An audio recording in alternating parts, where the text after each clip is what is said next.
Okay, so we are going to do intestinal obstruction. In this obstruction, we have two things. Suppose this is your intestinal wall. The drawing is not that much correct. So if this is your intestinal wall and you have a physical obstruction, then it is called a dynamic obstruction. And if the wall has lost its power of contraction or doing peristalsis, then it is known as adynamic.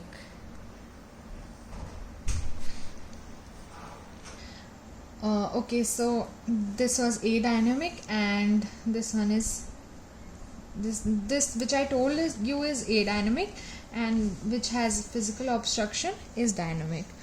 So in this, the most important, or which is important for your exam, is intussusception. Now basically in intussusception, the distal bowel goes into the proximal bowel.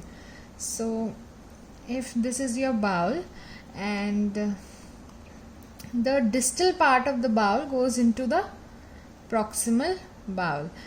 So the part which goes in is called intussusceptum, and this is the apex.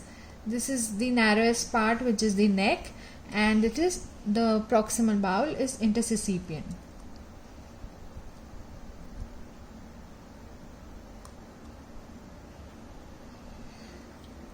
So for this you can do investigation. In children you can do USG, ultrasound, and in adults you have to do CECT.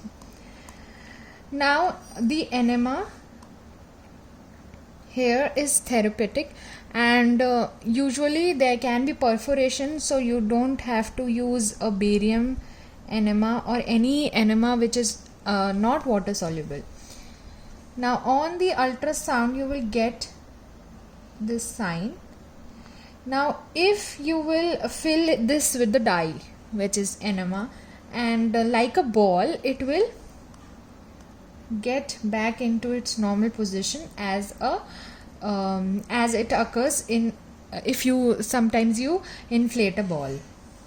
So it is also therapeutic. Now on the ultrasound you will get a target sign or a donut sign, which is like this: the bowel which has got inside and the actual proximal bowel is the outside, so it appears as the target sign.